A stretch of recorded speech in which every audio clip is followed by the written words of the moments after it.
Thank you very much for giving me this opportunity, and I am very thankful, especially to Professor Ava Srivastava Madam, who was also my guide, and I started my journey of physiology from IMS itself under her able guidance, and to Professor Jyoti Dwivedi Madam, Professor Brijesh Purwar, Sir, Dr. Anubhavan Notial Madam, Professor Yogesh Saxena Sir, and other my colleagues like Dr. Yusuf and Dr. Deepak and all other staff at the Department of Physiology, IMS Dehradun. I am Dr. Hanjabam Barun Sharma. I am the sports and exercise medicine specialist as well as clinical and medical physiologist. Currently, I am the president of Indian Society of Sports and Exercise Medicine. Let's begin the talk.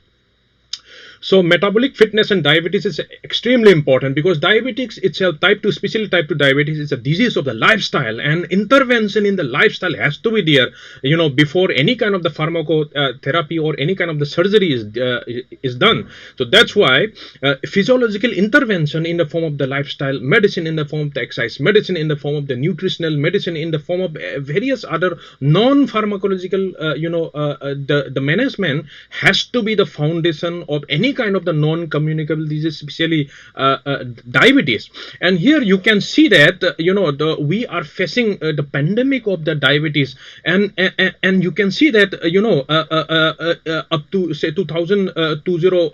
45 years, then 51% increase has been projected in the cases of the diabetes. And you can see that the China and India, they are our country and China, we are leading leading among the countries having lots of type 2 diabetes. That's why we have to have a important effective management, preventive management, in the form of the physiological intervention. So that's why understanding the pathophysiological mechanism as well as various physiological intervention is extremely important, which can be applied at at the mass level, which does not require the costly instrument also, and costly medicine also. That's why the physiological intervention is very, very much important. And regarding the pathophysiology of diabetes, one has to understand, especially type 2 diabetes, is before the starting of the frank diabetes, there is always insulin resistance is always there. It may be more than a decade after the frank type 2 diabetes and develop, and in the insulin resistant phase, because of the various lifestyle, mainly because of the hyperinsulinemia secondary to the high glycemic load or high carb diet and all that stuff. And here you can see that in the insulin resistant phase, the blood glucose may remain the normal, and if we focus only on the blood glucose, then we may not be able to detect this condition. That's why the serum insulin level and high insulin estimation is extremely important. And this is also known as the insulin resistant associated in what you call the diabetes in situ or occult diabetes, which is basically diagnosed with the abnormally high insulin resistance in the what you call 75 gram of post load carbohydrate, that is glucose tolerance test. And apart from that, pre-diabetic is also important, and pre-diabetic has been defined by various criteria.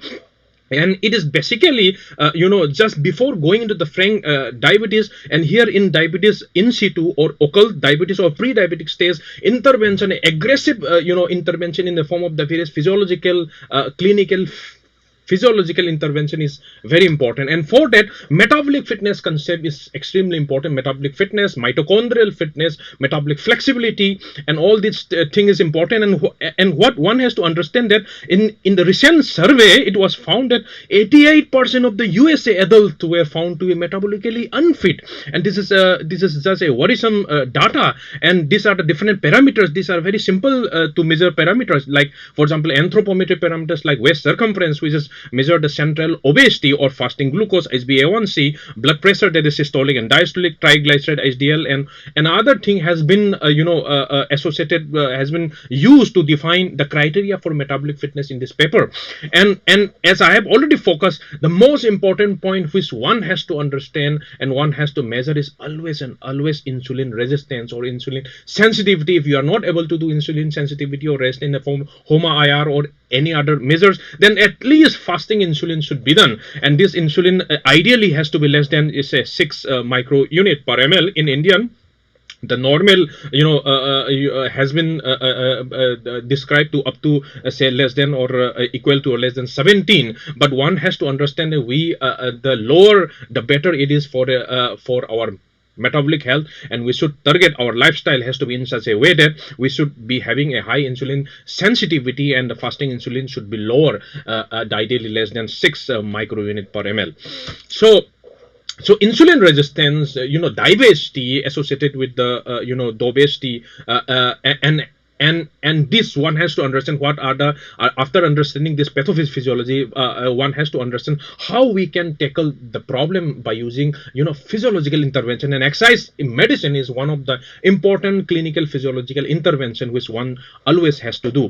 Like for example, these are the 4 primary main causes of insulin resistance. Like for example, hyperinsulinemia, which may be secondary to say high carb diet or high glycemic carb diet, or stress. It may be associated with high increase catecholamine or cortisol. Inflammation is one of the most important causes of the insulin resistance, along with oxidative stress and other immuno problem. And there may be lipotoxicity or accumulation of the ceramide, that is ectopic fat accumulation in liver or muscles or the pancreas, and all this is important. These are mainly associated with the having a continuous prolonged high very high carb diet, and also associated with the say high abnormal what you call unhealthy fat, especially the seed oil like polyunsaturated fatty acid, mainly omega-6 and all these things. So that's why one has to understand the primary cause, and after understanding the pathophysiology, you can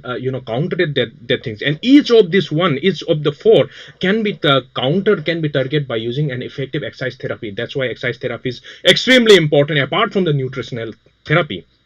And this the exercise has been known to increase the effect of the insulin. The insulin sensitivity is increased even without causing significant weight loss, because the weight loss is not the primary aim for exercise. Exercise is mainly for fitness. There are different components of the fitness. Weight loss is just one of the component, and nutritional therapy is more important if you are looking only for weight loss, that is weight scale. But exercise is more important as far as body composition is concerned, and body composition is more important. You want to decrease the fat, you want to increase lean body mass, and that's why exercise is very much important. Even without having significant weight loss, you can increase the insulin sensitivity. And here you can see that just by having the exercise intervention, 58% reduction in the type 2 diabetes incidence was observed, and which was as compared to the metformin, which was only 31%. So one has to understand that exercise therapy and exercise medicine is as effective or more effective than commonly prescribed pharmacotherapy. So this one has to understand, and that's why exercise is medicine has been launched by the American College of Sports Medicine, and our society also, Indian Society of Sports and Exercise Medicine. We are also planning to launch a different what you call educational program related to exercise medicine.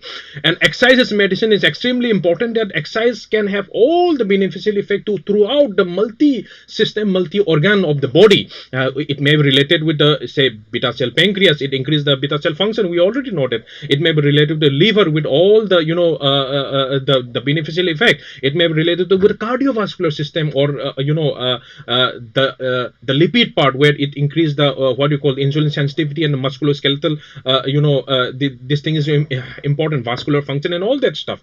That means exercise is extremely important, so much that important that Dr.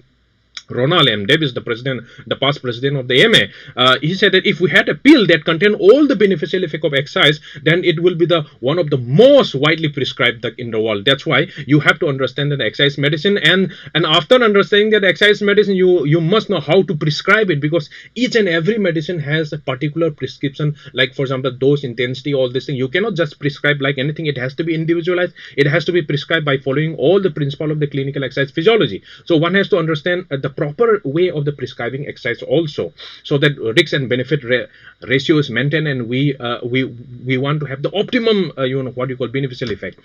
And just further going into the the importance of the lifestyle, importance of the exercise medicine, here you can see that in this paper the green bar is the comparison of the lifestyle as compared to the what you call metformin. And lifestyle that consists of the exercise intervention as well as dietary intervention. And here you can see that for a elderly population that is equal to more than 60 years of age, is you can see that the lifestyle intervention as compared to the placebo was having the maximum benefit, as well as compared to the placebo what metformin also, lifestyle intervention in the form of the exercise was having extremely beneficial effect. This may be because of the fact that in elderly population we usually find sarcopenic obesity, and exercise intervention especially in the form of the resistant training, and dietary intervention in the form of optimal high protein high diet score, your what you call the protein diet is extremely important. So these are the important factor which may be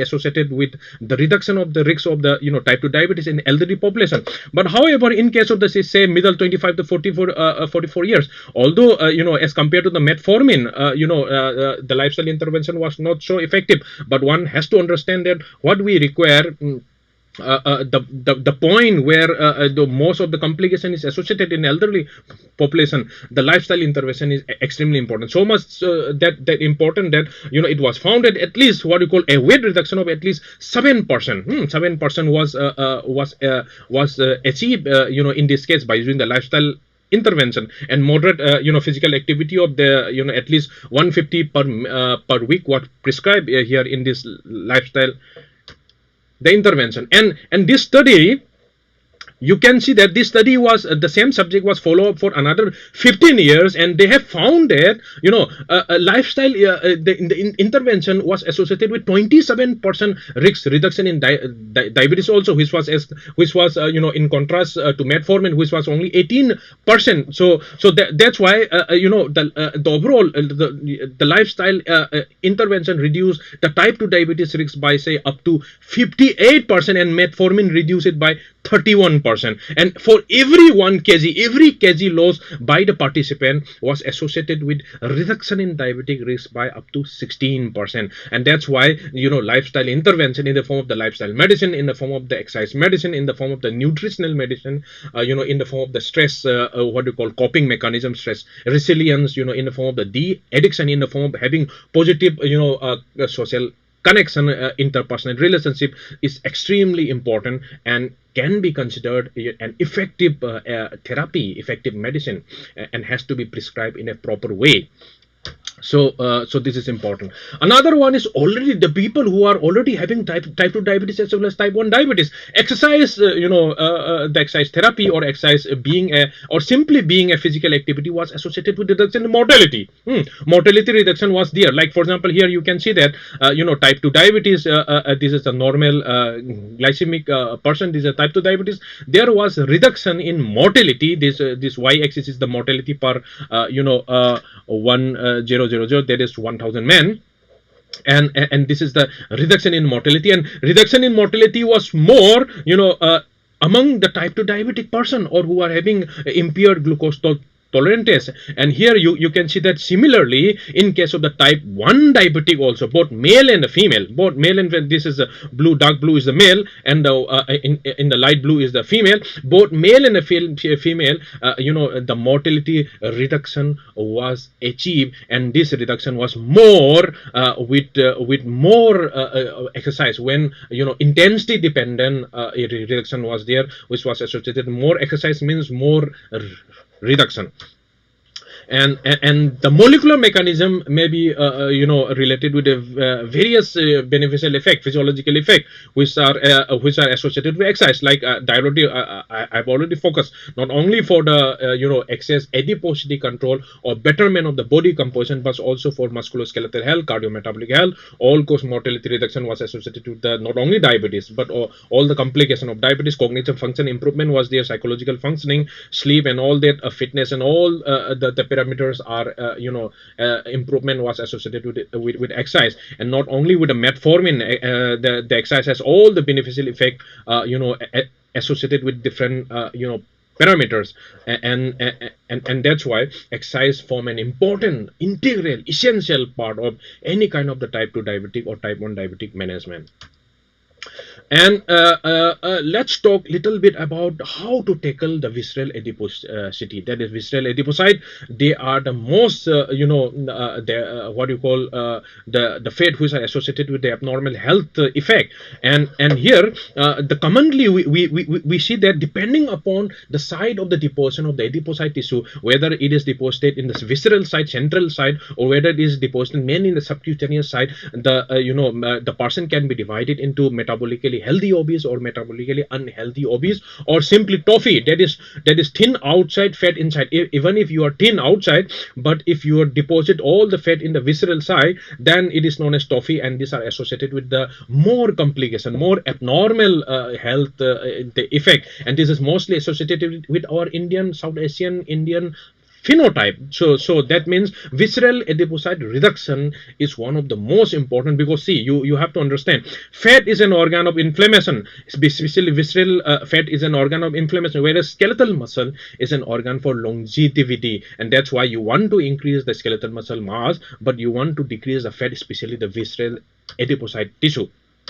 And for that, and for the exercise therapy has to be given. Like for example, here in this paper you can see that this is the VAT is the visceral adipocyte fat, and this is a diet, this is the exercise. And you can see that exercise, diet plus exercise, pre and post, the intervention was seen, and this was published in 2005. And you can see that exercise was done in the form of the aerobic exercise, and it was done on 33 type 2 diabetic females for 14 weeks. And you can see that significant reduction was achieved in case of exercise therapy, pre and post, not dietary intervention. That means dietary intervention is important.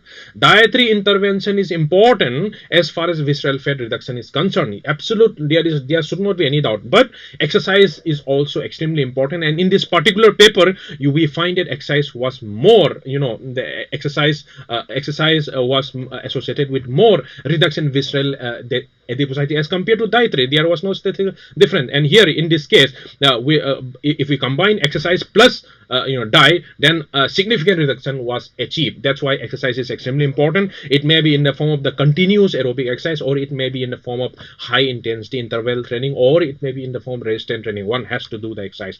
And here in this another paper, you can see that this graph, this is the y-axis. Y-axis is nothing but the changes in visceral fat per week, and x-axis is the MET, that is metabolic equivalent of task, that is the the overall volume, MET hour per week, that is the energy expenditure, that is the volume of the exercise, how much you are doing the exercise. So you can see that there is a inverse negative relationship between that. That means the more you are spending the energy expenditure in the form of having a larger volume aerobic exercise was associated with a more reduction in visceral fat. And the author has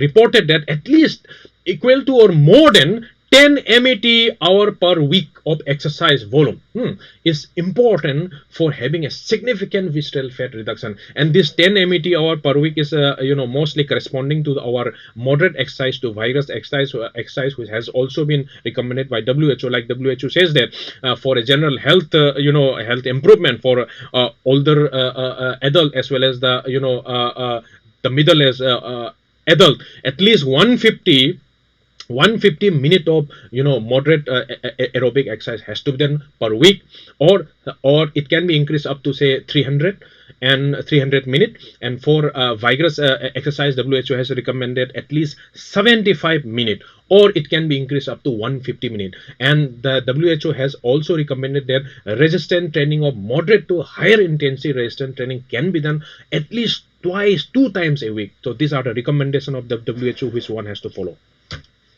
And again, talking about a resistance exercise, because resistance exercise is also extremely important. And here you can see that resistance exercise is the only that gold standard exercise which is associated with the building of the lean body mass or skeletal muscle mass. Like here you can see the statistically significant building of the lean body mass was there, along with the reduction in visceral fat. That means we are having that both beneficial effect, that is reduction of the fat visceral fat, as well as increase of the lean body mass. And that's why the resistance training is extremely important. Like here, you can, as compared to the control, resistance exercise plus what you call caloric restriction was associated with the fat mass reduction, as well as percentage body fat. The effect size was minus 3.8%,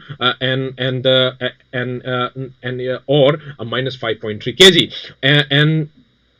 And resistance training can be combined with the aerobic exercise, and these are the reduction, or resistance exercise alone can have this much reduction associated with increase in lean body mass or skeletal mass of up to 0.8 kg. And resistance exercise become more important if you are doing a hypocaloric diet, if you are doing a caloric restriction. And this because most of the time what will happen is that in case of dietary intervention for obesity, they just reduce the total number of calorie consumption, and for that condition the lean body mass loss is also very common. So if you want to prevent the lean body mass loss, you have to add the resistance training and high protein diet. And resistance training, and here you can see that the reduction was there in lean body mass, but was not statistically significant. That means if you want to preserve the lean body mass, especially in case of the hypocaloric diet, then what you call at least the hypocaloric diet can be up to say 500 kilocalorie per day reduction. Not very much high calorie hypocaloric diet, otherwise you will end up losing your lean body mass. So not very high hypocaloric diet, but in addition to that hypocaloric diet, addition of the what you call resistance training is extremely important, along with high protein diet.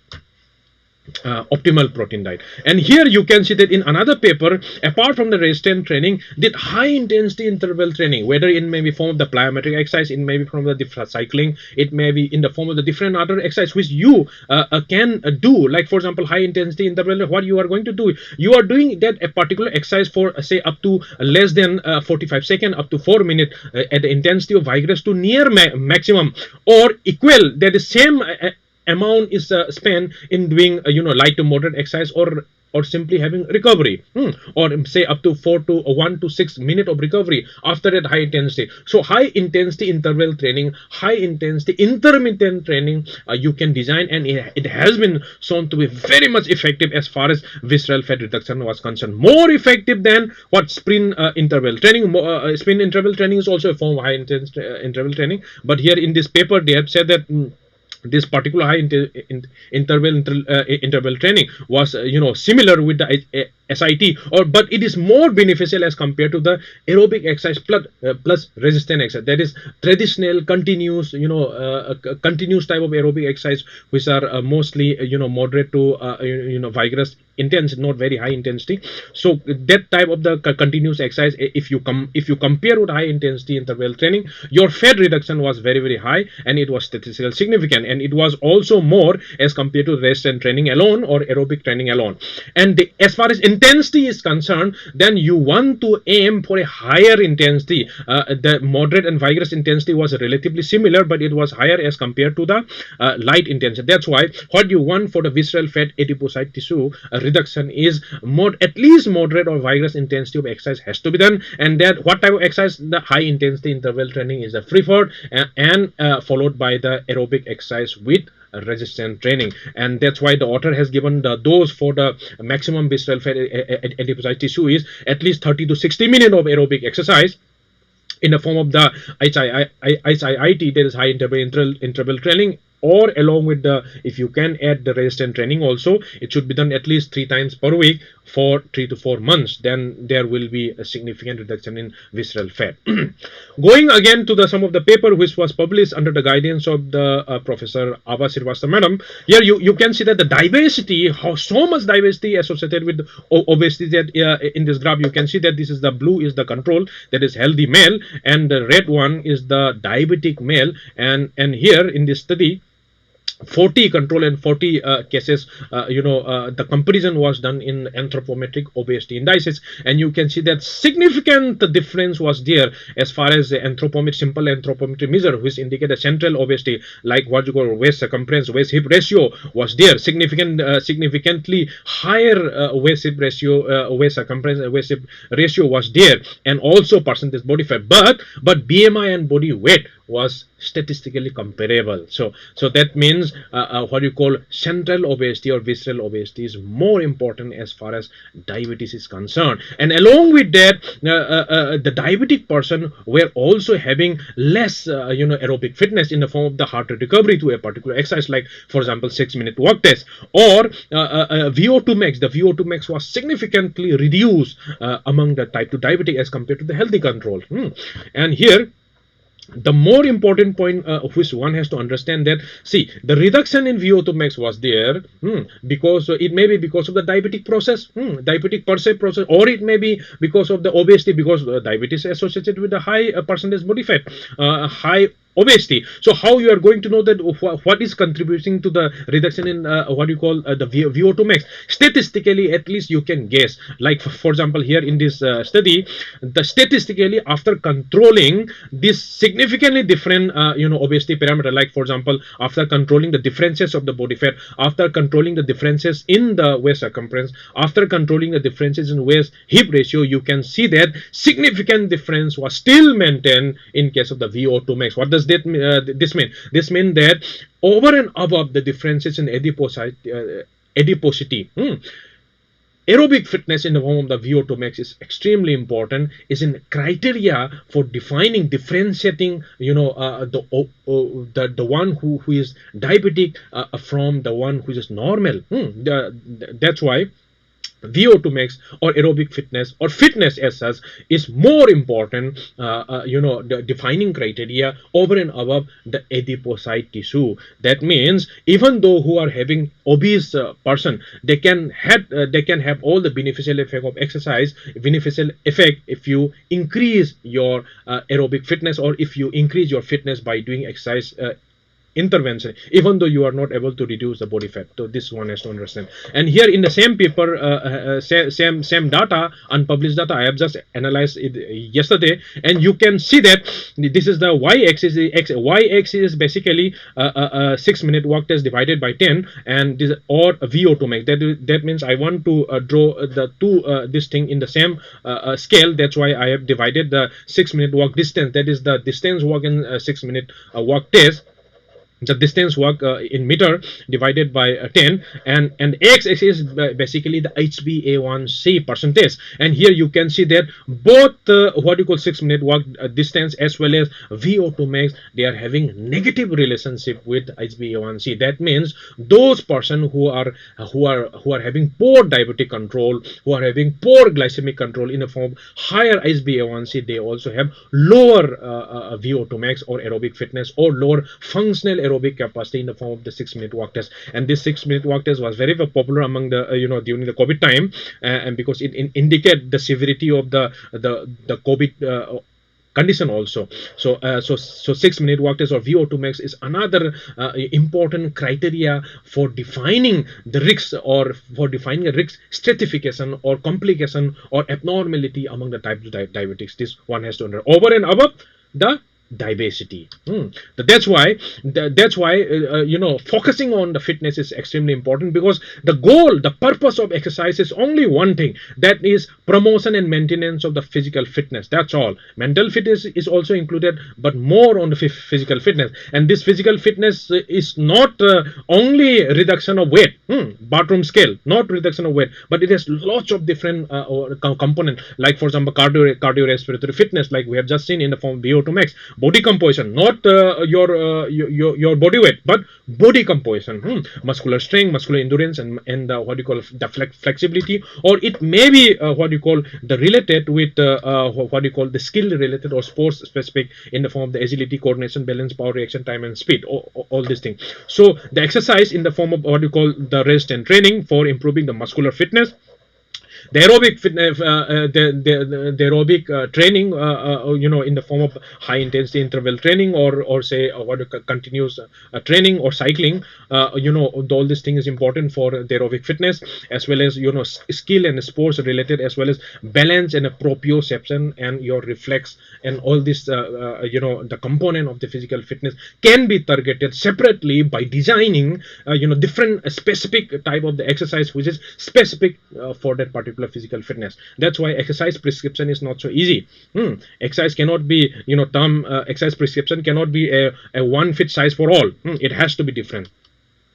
And let's talk about something about a muscle centric medicine. We have always been focused on fat centric medicine, that is reduce fat, reduce fat, reduce fat. Apart from the reduced fat, you have to increase your muscle mass also. That's why fat centric medicine is also more important. Like here you can see that this is this is the quadricep of the cross section of the quadricep of the 40 years old triathlete, and this is a 74-year-old sedentary person. See how much dystrophy has atrophy has happen to the muscle mass and the increase in adipocyte tissue. And here you can see that is a 70-year-old triathlete. See, similar to the 40 years old triathlete. That means if you do exercise, if you do resistant exercise, if you do high quality, adequate protein, good nutrition, then you will be able to maintain your muscle mass and fight the progress of the sarcopenia. This is very important because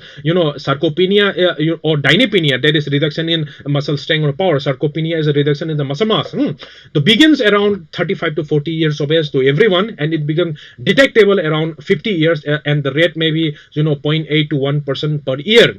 Or the muscle strength reduction or dynapenia may be at the rate of 2 to 3% per year. That's why you have to combat the sarcopenia by adding a adequate resistance training, because otherwise in elderly population what is happening is there is something known as resistance to anabolism, then anabolic resistance, and this anabolic resistance has to be countered by giving an adequate quantity of the high quality protein diet and accompanying with especially designed resistant training. So this is important, otherwise it will keep on going. And you already know that skeletal muscles is the largest sink for that glucose. That means GLUT4 receptor, 80% of the glucose uptake by insulin mediated is because GLUT4 is present mostly in the skeletal muscle, and that's why skeletal muscle form an important part for diabetes risk prevention. And that's why I've already focused muscle is the tissue of the longevity, and fat or visceral fat is the tissue of the inflammation. And inflammation is one of the important cause for insulin resistance, which is the underlying cause for type 2 diabetic and all that stuff. And this is similarly, you can see that these are 74, both are 74, and C is the the oldest competitive female bodybuilder. And that's why here in this paper also you can, this is the rate of the what you call the disappearance of the glucose, that is insulin mediated disappearance of the glucose, y-axis. This is basically a measure of the insulin sensitivity. And here you can see that the athlete, as compared to the obese and normal weight, the athlete are having more insulin sensitivity, and in the athlete also older as well as younger people. That means irrespective of the age, if you are doing regular physical activity or if you are engaging in sports activity, then irrespective of the age you will maintain your insulin sensitivity. And another point which is more important in case of the elderly population is the risk of the fall. Risk of the fall. That's why proprioceptive balance exercise apart from the strength training is important. And here you can see that in this paper,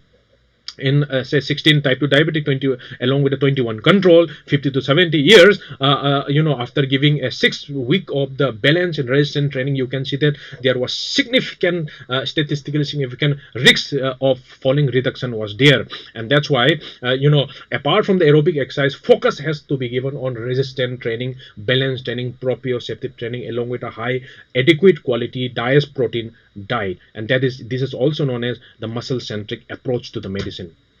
And hence, after knowing all this thing, one must know the principle of the exercise prescription, because exercise has to be prescribed just like a medicine. You cannot just prescribe one medicine to all. It has to be dose dependent. It has to be depending upon your underlying the disease process, underlying the pharmacokinetic and pharmacodynamic, all this thing you have to understand. In the same way, for exercise prescription, you have to follow the principle of clinical exercise physiology. Underlying understanding of the clinical exercise physiology has to be there. And exercise training can be the principle is very simple, can be the understanding form the sporty where the exercise has to be, the training has to be specific. I've already told you there are so many component of the fitness, and each component can be targeted by each different type of exercise. That's why the exercise the training has to be specific for that particular fitness goal. And this is also known as SAID principle, or specific adaptation to the imposed demand. And that particular exercise or exercise training has to be progressive to overload. If you want to target, if you want to have that physiological what is super compensation, if you want to have the optimum physiological adaptation, it has to be progressive to overload accompanied with adequate rest and recovery. This is important. And reversibility, that means if you are not providing that adequate physiological load of exercise, then detraining effect will happen. That is, you may lose the beneficial effect due to exercise. And it has to be varied. Time has to be varied in the form of the periodization. That means you have to make the exercise such that monotonicity is not there, and some varying in the different component of the exercise. It may be duration, it may be frequency, it may be type, and this type of the exercise has to be given. And exercise has to be individualized, just like any kind of the medicine. Exercise has to be individualized. So based upon this spotted principle,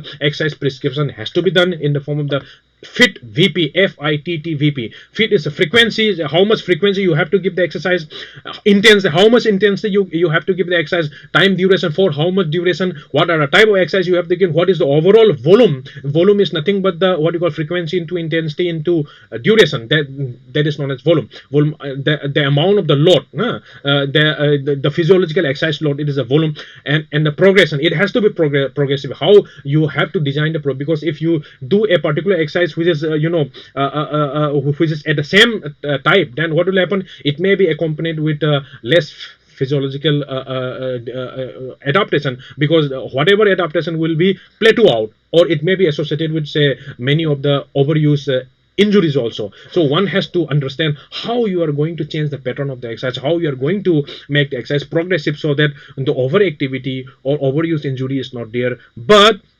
you achieve all the physiological positive adaptation, which is also known as supercompensation. And this is extremely important, because see, during the exercise, the glucose oxidation can happen up to, say, 30 gram to 60 gram per hour, or it may be up to, say, 2 gram per minute, to 2 gram per minute, or 120 gram per hour.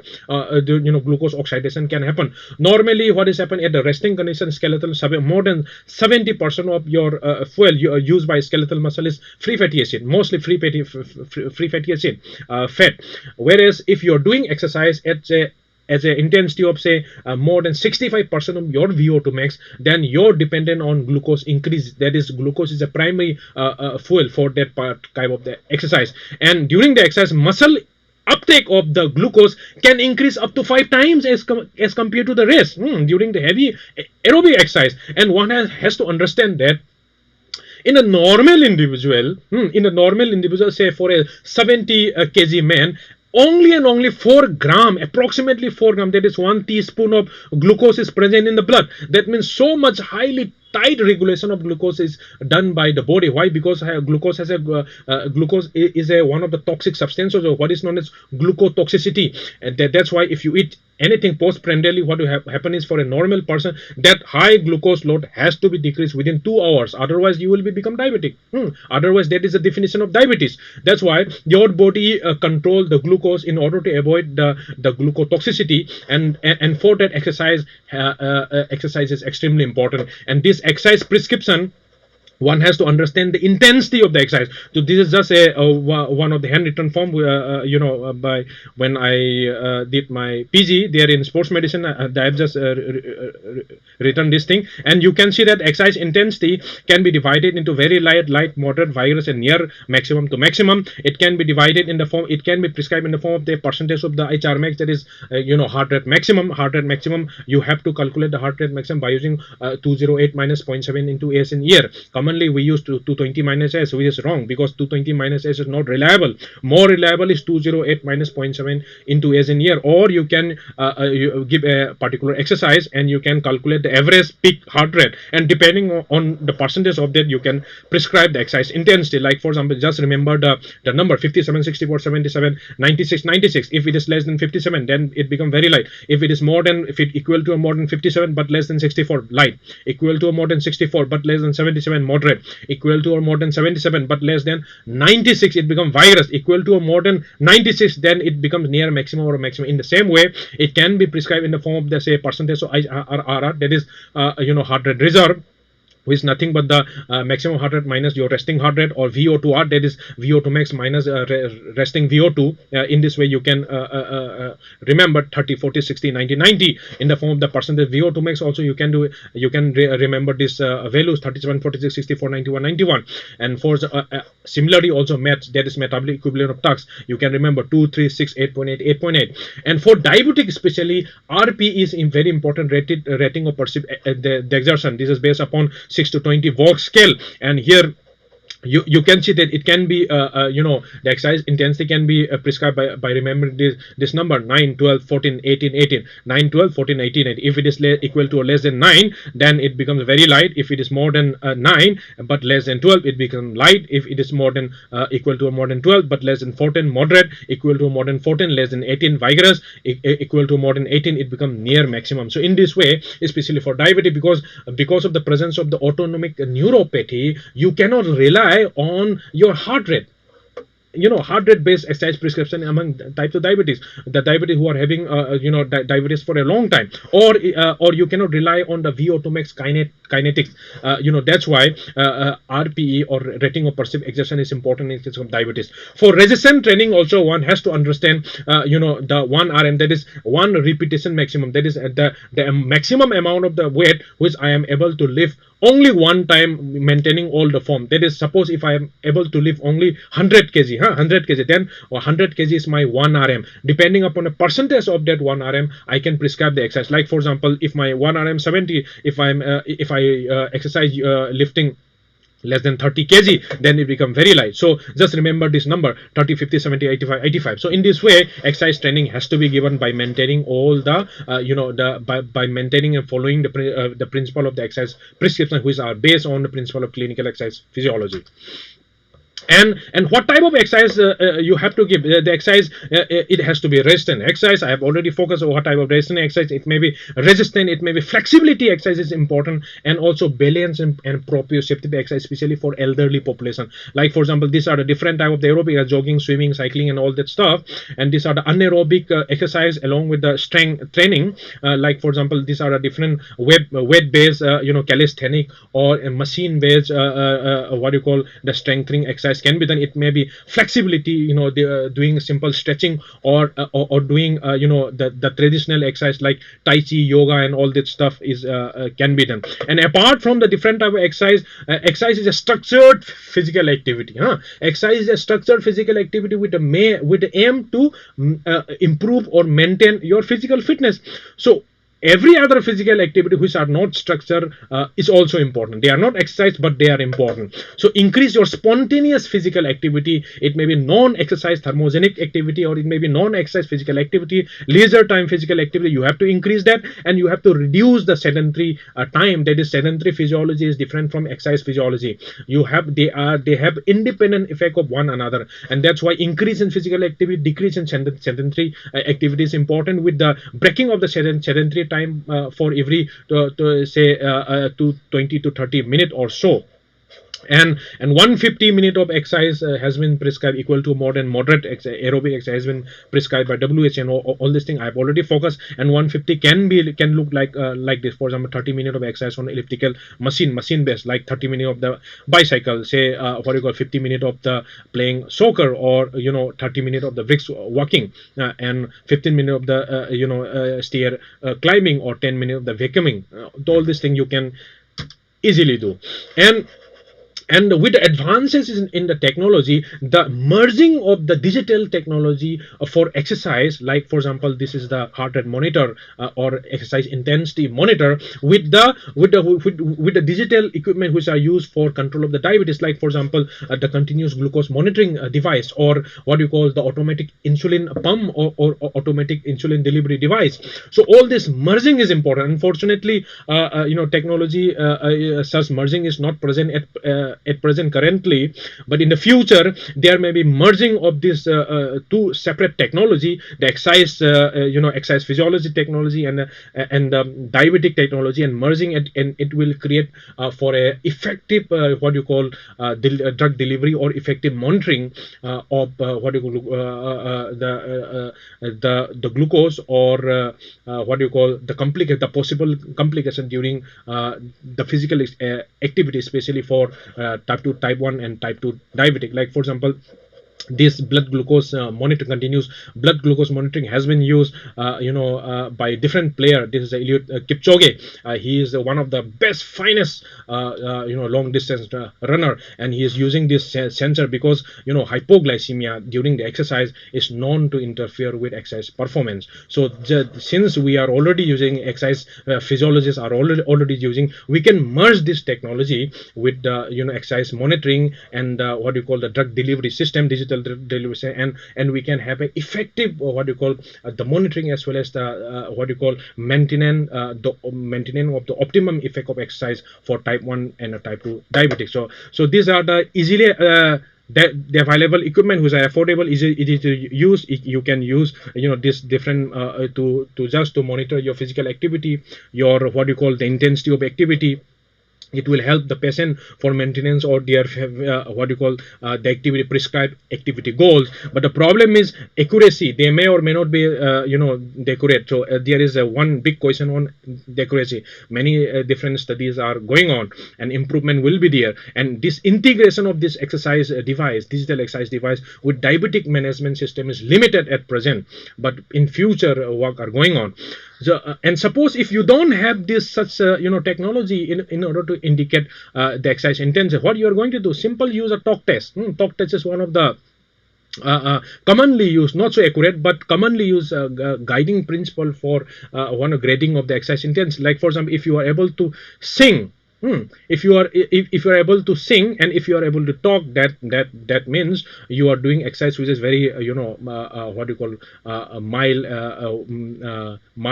what you call grading of exercise. If you are not able to sing, but if you are able to talk, then you are doing a moderate intensity of exercise. But if you are not able to talk also, then you are doing a what you call a vigorous intensity of exercise. So talk test is important. Singing and talking, able to do it, very mild exercise. Not able to sing but talk for a say one sentence, then you are comfortably talk, then you are doing a moderate intensity. And if you are not able to talk for a full second without your breathlessness, then you are doing a vigorous intensity of exercise. This is also important.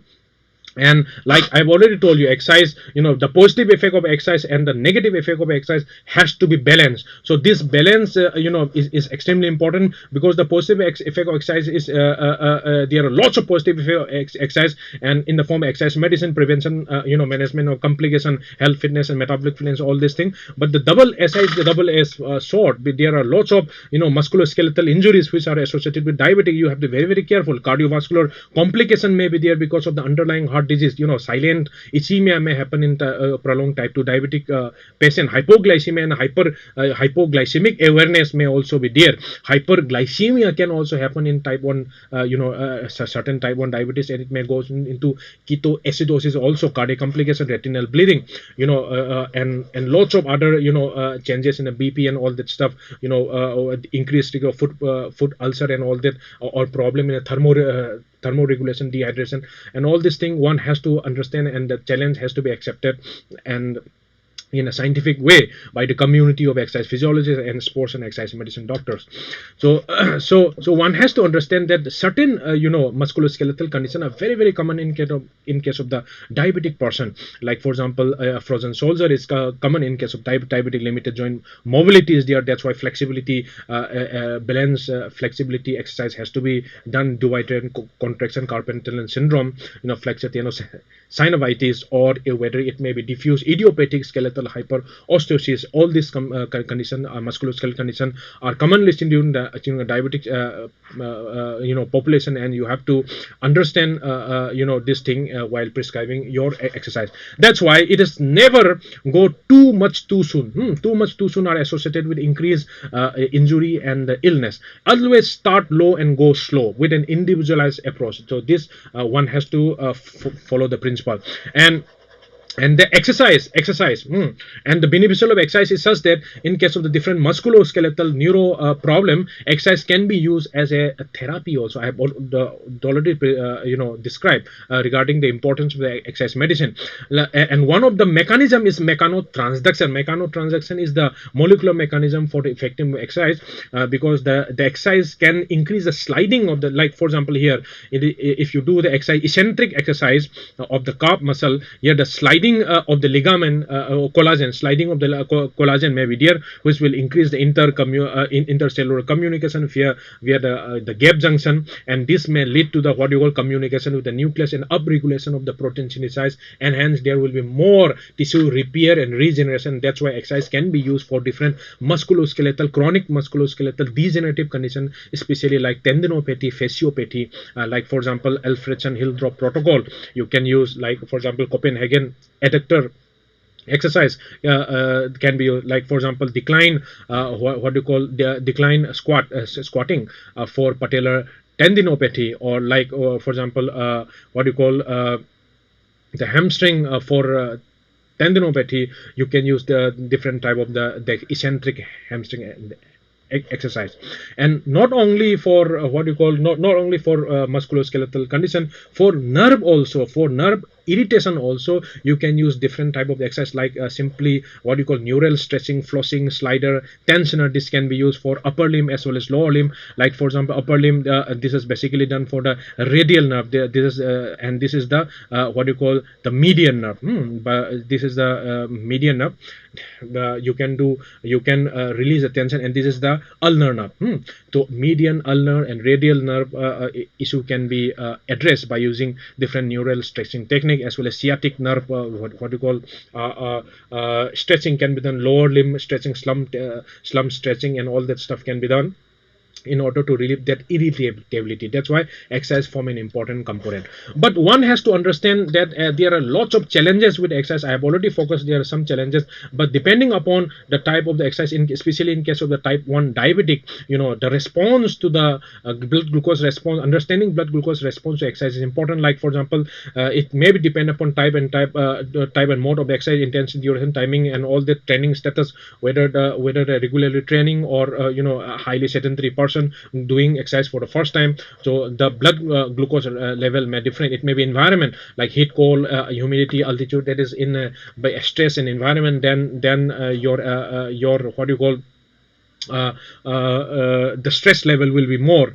or it may be depending upon a regimen changes, food intake, depending upon how much is the circulating insulin level which have been taken by the type 1 diabetic, or starting glucose, pre-exercise glucose, or it may be bodily concern, like for example mental and physical stress, nutritional status, hydration is very common, which can be confused with the what you call hypoglycemia and hypoglycemic awareness. Unawareness may be there. That's why it's always better to do exercise in group, especially for type 1 diabetes. Muscles, liver glycogen level, menstrual cycle for women, and all these things. Hypoglycemia associated autonomic failure may be there. The prior hypoglycemia may be there, prior to the exercise already hypoglycemic, then you are doing some time of exercise, then the abnormal, the person may collapse also. So one has to be very, very careful how to go about, and hence a proper medical knowledge is absolutely important. So the physiological response to a certain type of exercise is the basic knowledge one has to have. Like for example, aerobic exercise. Aerobic exercise is mostly associated with the decrease in glucose, that is hypoglycemia, and the target, and therefore the target before the exercise, the target glucose is approximately around 126 to 180 milligram per deciliter. Whereas in case of the anaerobic exercise, that is high intensity exercise or resistance training, they are mostly associated with the hyperglycemia subsequently, importantly because of the various counter regulatory hormone, and that's why even if the blood sugar is relatively lower, like for example 190 to 126 milligram per deciliter, then you can do such type of exercise. In fact, such type of exercise, although they are associated with a short-term hyperglycemia, but as an adaptation to such type of exercise, like for example resistance training, then you will have better glycemic control later on, better insulin sensitivity will be there. So this one has to understand. So the by utilizing this physiological fact that the increase in certain for a short duration increase in hyperglycemia may be there for say HIIT, high intensity interval training, they can be used associated with the continuous training during the say recovery period in order to prevent the subsequent hypoglycemia as a response to the aerobic exercise. That means if you combine that aerobic exercise with very short high intensity exercise, then you may prevent that subsequent hyperglycemia later on. But one has to understand that hypoglycemia can happen not only acute but in the chronic phase also. So up to say 28 hours, 24 to 28 hours, one has to watch the players or the person who have just done the exercise for any possible sign of the hypoglycemia. And similarly, different response to high intensity or moderate intensity exercise, depending upon say the changes in the glucagon to insulin ratio or catecholamine, and which fuel are being used during exercise. All this basic concept, basic physiological knowledge is important, because understanding all this is basic physiological knowledge, you will be able to prescribe exercise very effectively, by increasing the benefit by risk ratio. And that's why you have to look out for hypoglycemia, especially for say acute hypoglycemia, which are very common up to say 6 hours after the exercise, or delayed hypoglycemia may be there up to 12 hours or more, or LOPE, that is late onset post exercise hypoglycemia, which can happen up to say 24 to 28 hours, or nocturnal hypoglycemia. These are very, very, very common, because you see that a single aerobic exercise can increase the effect of that. They have an additive effect of insulin action up to say 2 to 72 hours after the exercise. This is important. And many a times the people usually take caffeine, coffee or caffeine 30 minutes before the exercise, and this has been shown to delay, or this has been shown to decrease the risk for what you call acute hypoglycemia, but it may be associated with the delayed hypoglycemia. So one has to understand the risk benefit ratio, and that's why late evening or afternoon training or exercise or competition has to be avoided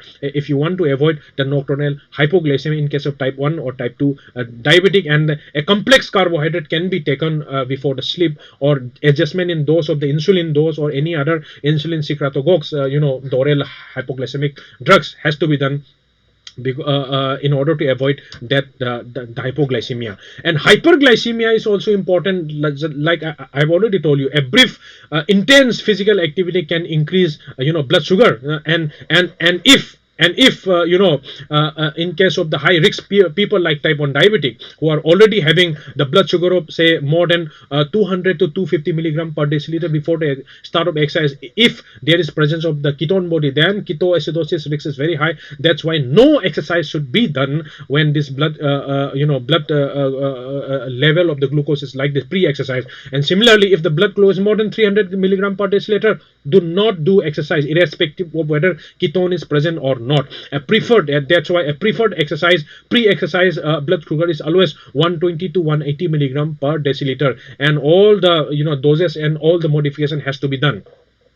And one has to understand that rule of thumb, in order to avoid the hypoglycemia, rule of thumb says that at least say approximately 15 to 20 or 30 gram of carbohydrate can be given at the onset of exercise, or every say 30 minutes of vigorous intensity exercise in order to prevent the risk of the hypoglycemia. But the base is always adjust the dose of exercise depending upon your requirement. But if you are not able to adjust the dose of exercise, like you are doing you are a competitive player, all that type of stuff, then you have to make available of readily digestible, especially high glycemic carbohydrate. So the hyperglycemia and hypoglycemia management has to be done, and these are all counter-regulatory hormones which plays an important role for the hyperglycemia associated with high intensity exercise. So hypoglycemia Just like I have already told you the rule of thumb.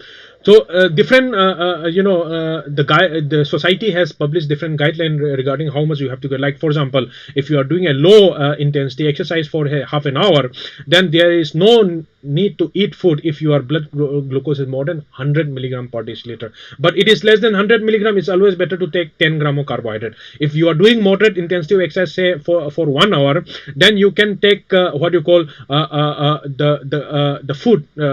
If your blood sugar is less than 180, 180, you have to take about 10 gram, or if it is less than 100, then you can take 20 to 30 gram of carbohydrate.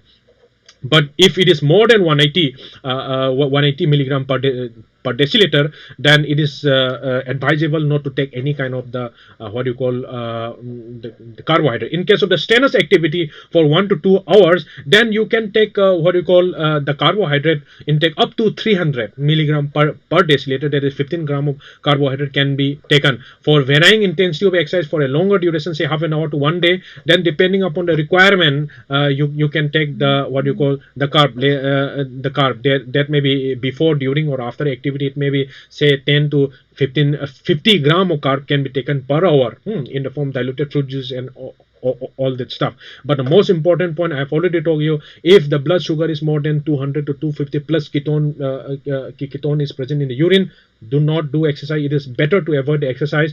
If it is more than 300, it is milligram per deciliter before exercise blood sugar, it is better to avoid the exercise. And these are the different the insulin dose modification can be done depending upon the intensity and the duration of the exercise. Like for example, mild aerobic exercise of say 25% VO2 max intensity, 25% reduction in the what you call insulin bolus before the exercise can be done. If you are doing exercise for 30 minutes, if you are doing for 60 minutes, then you can do reduction by up to 50%, and it can be up to 75% reduction for 30 minutes of exercise can be done if you are doing a heavy aerobic exercise of say 70 to 75% of VO2 max. Remember, I have already told you, if you are doing exercise at an intensity which is more than say 65% of your VO2 max, your glucose is the primary fuel of the skeletal muscle.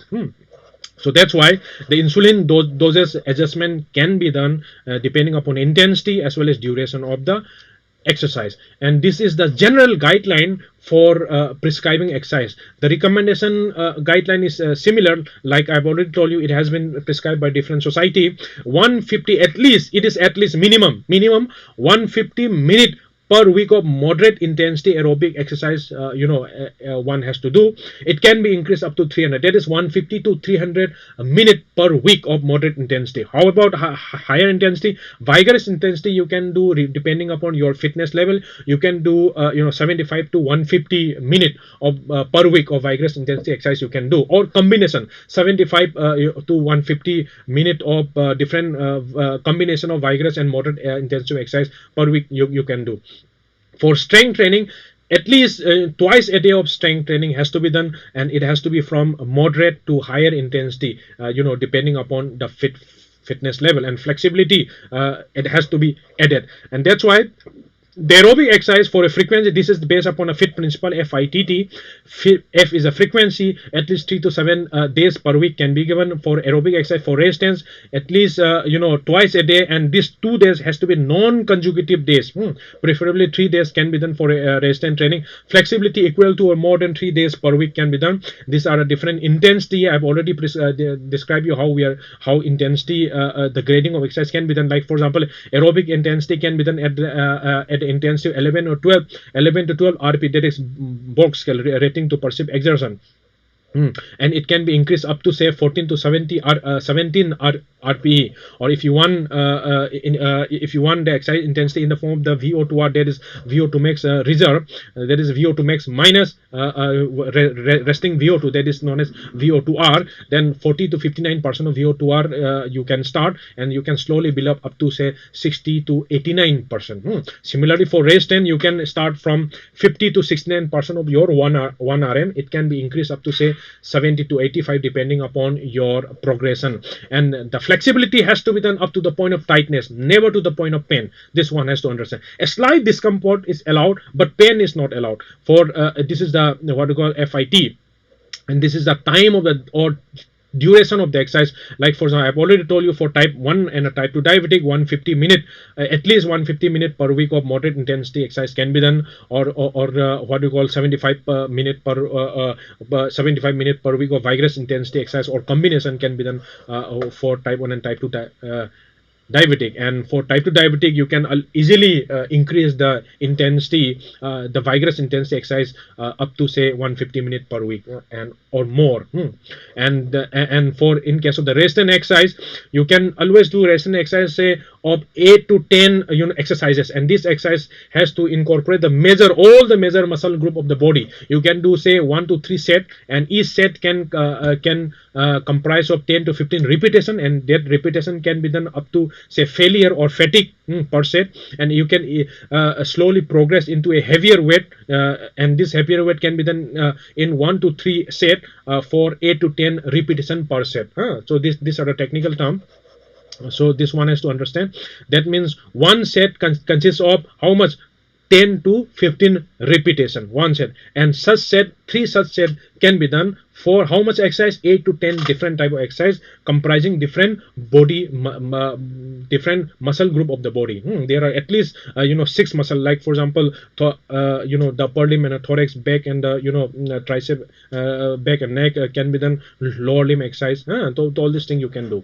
For a flexibility, it's always better to hold that exercise, though that is for a static exercise. Flexibility stretching exercise can be static, dynamic. It can be what you call the jumping or PNF, that is proprioceptive neuromuscular facilitation type of the stretching, the exercise. For a static exercise, you can hold the stretch up to say 10 to 30 seconds, and 2 to 4 repetition of such exercise can be done.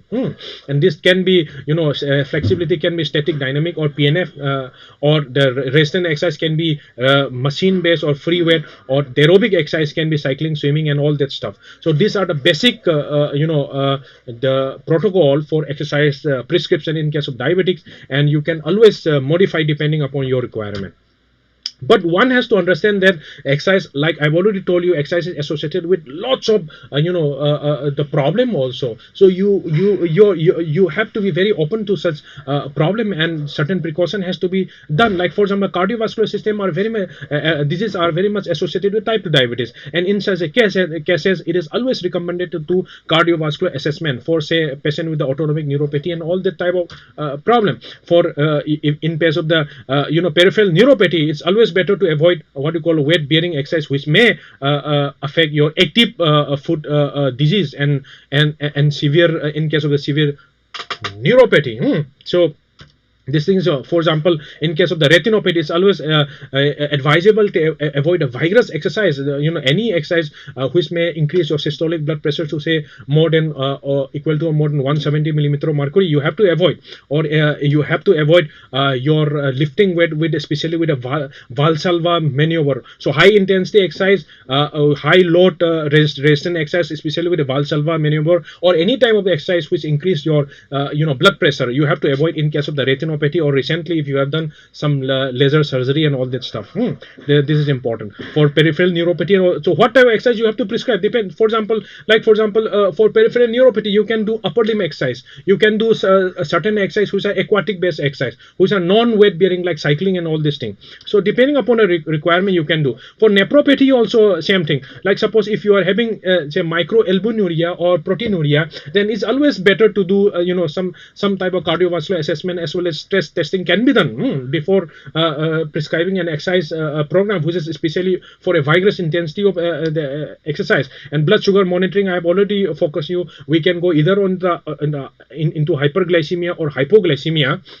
And that's why it's always better to be monitor your blood sugar during the exercise by using continuous blood sugar monitoring. And if continuous blood pressure monitoring is there, and it will be very, very good, especially in case of the retinopathy.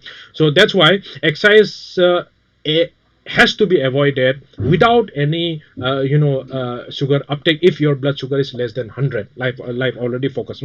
If it is less than 100, it's always advantageous to take some extra carbohydrate in the form of the glucose or so, or fruit juice.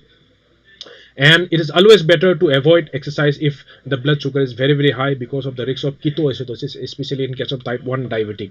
So this is important, and that's why before doing the exercise, pre-participation physical examination and screening is extremely important. It can be done by using different online freely available different questionnaire, like for example 2021 per Q plus, all this questionnaire can be used, or otherwise different society has published, a different author has published different beautiful algorithm which you can follow. Like for example, here this is the algorithm.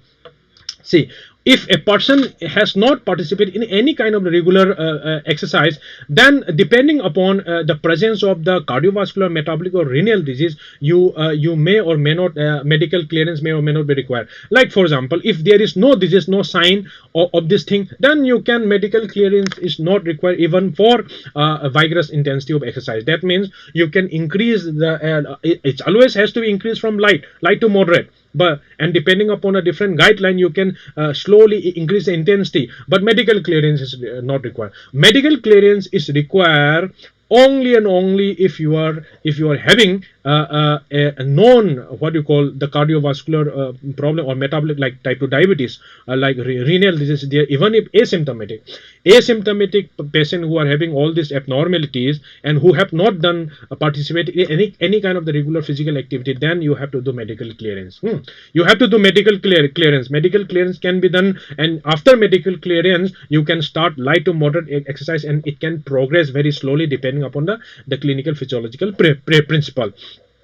And if symptom is present, if any sign of symptom is present suggestive of the, say, cardiovascular problem, metabolic problem, renal disease, irrespective of the disease status, medical clearance is absolutely required, even for a very mild exercise. So medical clearance is required. So medical clearance required in two cases, for those persons who have not participated in any kind of regular exercise, is number one, if they are asymptomatic but known case, still medical clearance is required. If they are asymptomatic, if they are symptomatic and irrespective of the disease state, medical clearance is required. But even though for a diabetic person, diabetic is a metabolic problem, but asymptomatic diabetic person who has been active, participate in regular physical activity, without medical clearance you can start especially mild to moderate exercise. This is also important. So practicality you have to understand also. And for those who are who has participated regularly in exercise, then in such condition, even for a non asymptomatic person, medical clearance is not required for a mild to moderate intensity exercise. It is only required for a higher intensity exercise. For a moderate intensity, not required. Not required. But medical clearance, and medical clearance within the last 12 months, if no change in symptom, is recommended for going to vigorous intensity of exercise. So medical clearance in the last 12 months, that is one year, medical clearance required if you are able to, if you want to prescribe directly higher intensity. So it's always better to prescribe lower intensity where medical clearance is not required. But in case of the person, irrespective of the disease condition, if symptoms is there, even though the person has been participating in regular physical activity, even medical clearance is extremely important. And whatever exercise you are doing, you have to discontinue it, then you have to seek the medical clearance, and only after medical clearance you may resume to do resumption to exercise slowly, depending upon a different clinical physiological what you call principle. So these are the important this thing. Similarly, different authors has also published the same thing in a different format. Like for example, you have to ask, does the individual currently do exercise or not? If he doesn't do any kind of exercise, then medical clearance is required. If he or she has a cardiovascular, metabolic or renal disease sign of symptoms, then you have to do.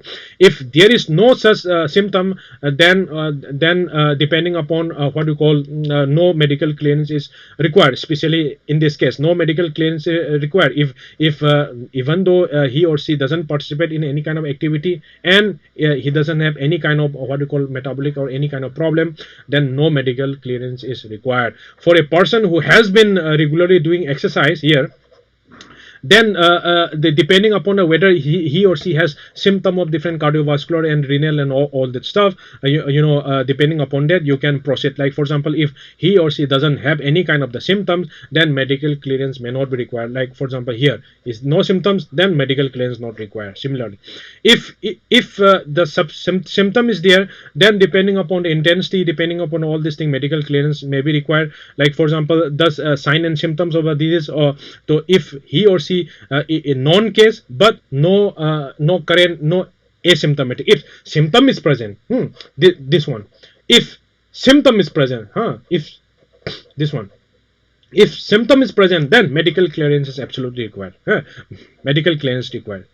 If symptom is not present, for asymptomatic person who have been doing regular exercise, then depending upon whether this what you call the cardiovascular metabolic or renal disease is present or not, you can go ahead with medical clearance. Medical clearance is not required here in this case, but it is required in case of the known condition. So depending upon this thing, different author has already published. But the most important point one has to understand is detailed history and examination has to be done. There is no alternative. Then depending upon your finding, you can go ahead with a 12-lead ECG and other investigation. Like for example, in case of the COVID era, then if there is some abnormalities present in 12-lead ECG, you can go ahead for what you call 12-lead Holter ECG or Holter ECG. Or depending upon the requirement, you can go to echocardiography, and depending upon a positive finding in echocardiography, you can even go ahead for cardiac MRI with a lead gadolinium enhancement in order to see whether certain pericarditis or myocarditis are there or not, or fibrosis is present or not, because these are known risk factor for fibrillation, which are associated with sudden cardiac death. So all this thing one has to understand. So apart from this, one has also to know when to stop. This is just a common when to stop. There are general criteria, like for example, any onset of the angina or angina-like symptom, if the blood pressure, if there is any drop in blood pressure more than equal to 10 millimeter mercury. Normally systolic blood pressure always increases, but if there is then drop more than 10 millimeter mercury, it has to be stopped. If there is excessive rise in blood pressure, like for example systolic blood pressure is more than 250 or diastolic more than 115, you have to stop. If there is shortness of breath, wheezing, leg cramp, claudication, or poor perfusion sign, like lightheadedness, confusion, ataxia, pallor, and all these things can be stopped. So these are the general condition. And apart from the general condition, relative indication are also there. Like for example, if you are doing stress ECG, then mark as ST changes, like it may be horizontal or down sloping of more than 2 millimeter after say 60 to 80 millisecond after the J point. This indicates a suspected ischemia, and you can stop it. Or there is drop in the systolic blood pressure of more than 10 millimeter mercury. All this thing can be done. Or relative the indication, it may be the arrhythmia, other than the sustained ventricular tachycardia, which may be there, or exaggerated hypertensive response, like I have already focused here, more than 250 or more than 100 systolic and 115 diastolic. Or if there is a reduction in SpO2 or less than or equal to less than 80%, that means normally what is happening is equal to or more than 5% reduction in SpO2 is considered abnormal during the exercise. During the exercise, this is important. So if there is a reduction is more than equal to or more than 80% reduction is there. Equal to more than 80%, especially in case of the COVID. Just remember during the COVID time, during 6-minute walk test, SpO2, monitoring was important, and depending upon the changes in SpO2, you can see that you can tell the approximate severity of the disease condition. So this thing is also important. For absolute indication for stoppage of exercise, ST segment elevation of more than 1 millimeter in leads, without any pre-existing Q wave, because of the prior MI, other than AVR, AVL, and V1, or the diastolic drop of more than 10 millimeter mercury. See, diastolic drop. Diastolic are mostly, it may be, it may decrease, it may be slightly decrease, it may remain the same in case of exercise. But if the drop is more than 10 millimeter mercury, despite the increase in workload, then it may, and accompanied with any other sign of ischemia, then it is always better to stop the exercise. And there are all other the condition like central sinople, sinuses, pallor, or central nervous system like ataxia, dizziness, fatigue, pain, and all this thing, or like for example sustained ventricular tachycardia or arrhythmia, including second or third degree, AV block that interfere with the normal maintenance of cardiac output. These are the general indication, absolute indication for stoppage of exercise. And this is for a sports and exercise medicine person or clinical exercise physiologist. Just knowing all this thing, basic stuff is important, because you want to stop the exercise has to be stopped before any kind of significant abnormality happens. And for an exercise therapist, for an exercise medicine specialist, for a clinical exercise physiologist, you have to understand different interaction of exercise with different pharmacological agent and different food supplement also. Like for the metformin. Metformin is very commonly prescribed to all to type 2 diabetic. Not even type 2 diabetic also. It has been used for different weight loss. It has been used for in case of the cancer patient also. So you have to understand, and we already know that exercise has all the beneficial effect, and majority of the beneficial effect, one of the important point of the beneficial effect of exercise is because exercise generate ROS, the controlled generation of the reactive oxygen species is important, because these reactive oxygen species are associated with lots of what you call the changes, intracellular changes, which are beneficial for exercise. Like for example, it may increase in AMPK kinase, which are associated with the GLUT4 translocation and insulin mediated glucose uptake, or insulin independent glucose uptake. Independent of insulin, the glucose translocation is there by exercise, which is insulin independent. Glucose uptake can be there. Then it may be associated with the nitric oxide related endothelium function, which is measured by FMD, that is flow mediated dilatation, or it may be causes the increased beta oxidation of fatty acid and all that stuff, or translocation of the fat into the mitochondria, or it may be associated with, say, increased mitochondrial genesis, that is what you call mitochondrial biogenesis, mitochondrial fitness. So all these things are important for exercise. But the metformin, what does the metformin causes? That metformin is a blocker, one of the blocker for you must be remembering the basic pharmacology of metformin. It blocks what you call the complex one of mitochondrial electron transport chain. So electron transport chain complex one, it can block. Metformin can also block the production of the ROS during exercise. So exercise, all the benefit, majority of the benefit of the exercise is because of the ROS. And if you block the ROS, then what will happen? You may not get all the beneficial effect of exercise.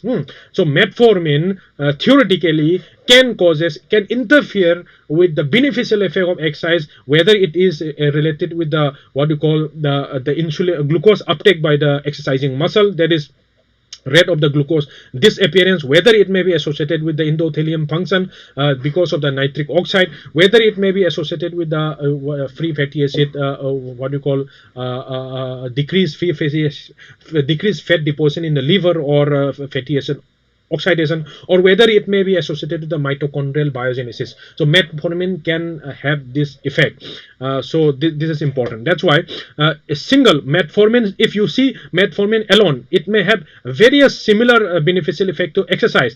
But if you combine metformin with exercise, then what will happen? If you combine metformin with exercise, then because of the different mechanism, the beneficial effect of exercise, like I've already told you, may get hampered because of the metformin. Attenuation of the oxidation stress from exercise blunt the metabolic adaptation. This is done by metformin. Not only metformin, but if there are different what you call drugs like statins, resveratrol, and other antioxidants, including vitamin E, vitamin C, they may affect what you call the exercise adaptation. That's why taking too much of antioxidant, too much of vitamin C, too much of vitamin E, too much of resveratrol, all these things may not be beneficial if you are looking for exercise adaptation, especially for players and for the general person also.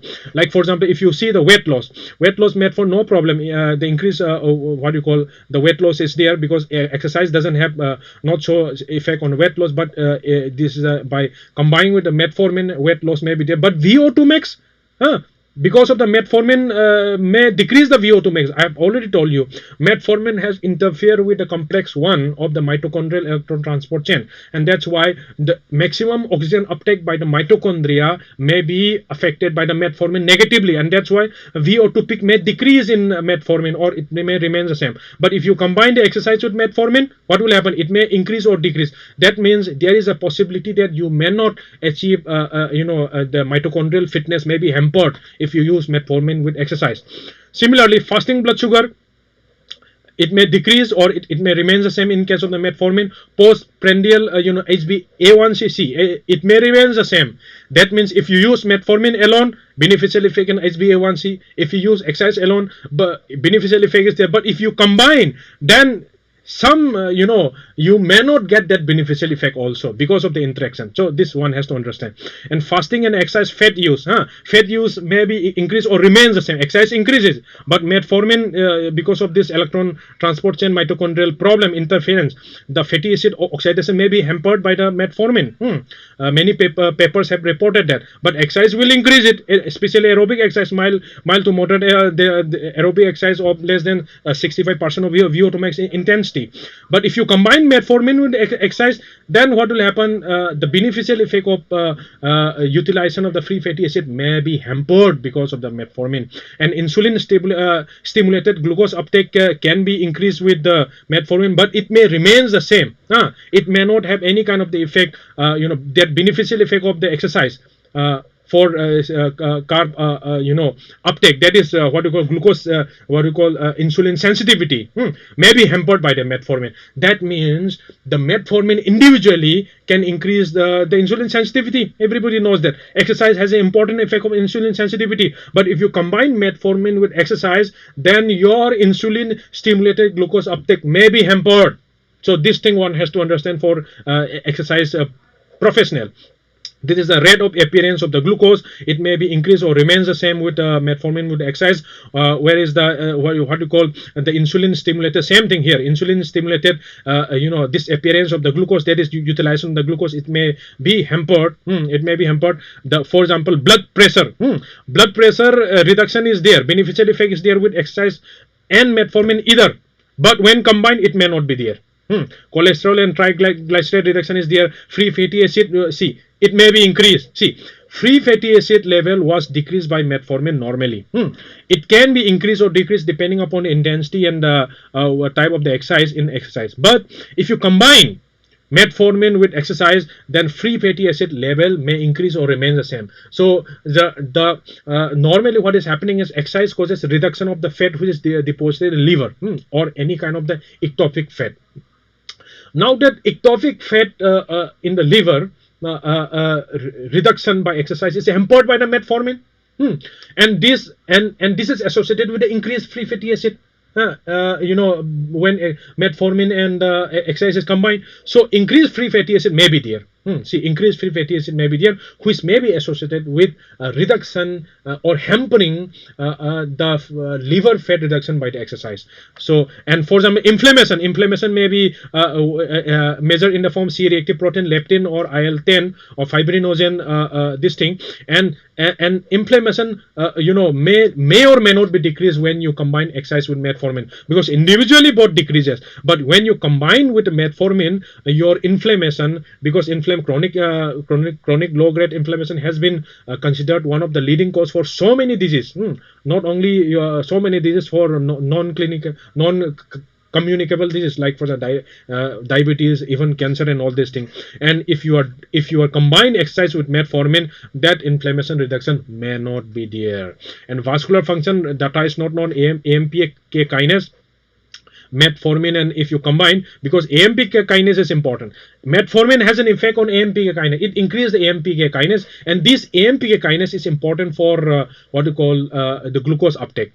And there are so many. And AMPK kinase is important for, say, autophagy, mitophagy, which are important for regeneration, or rejuvenation, and which are important for not only the prevention of the cancer related. That's why metformin is important. Exercise also causes AMPK kinase increase, especially the aerobic exercise, because rest and exercise causes mTOR, in muscle activation, and mTOR is important for muscle growth and all this stuff. But the aerobic exercise, the main function is by AMPK kinase, and there are other nutritional supplement, like for example apple cider vinegar, which are important activator for AMPK. So AMPK kinase activation is important for health and autophagy and mitophagy and all that stuff. But if you combine metformin with exercise, this beneficial effect of AMPK kinase activation may not be there. More data is required, but may not be there. So that's why you have to understand the pharmacology, and exercise physiology interaction. That is clinical exercise, medical knowledge, has to be there, and different interaction of the exercise with different pharmacological agent as well as nutritional agent is important. So this is my last slide, and that's why the exercise is an important exercise, form an important part for the intervention for type 2 diabetes, not only for type 2 diabetes but also for type 1 diabetes. Different molecular mechanism has been known, and all this molecular mechanism, because of the muscle contraction, can causes the beneficial effect in the secondary messenger for insulin associated with the AMPK kinase, which are associated with the insulin independent pathway for GLUT4 translocation, and hence the glucose uptake, insulin dependent as well as insulin independent pathway by the muscle contraction. So different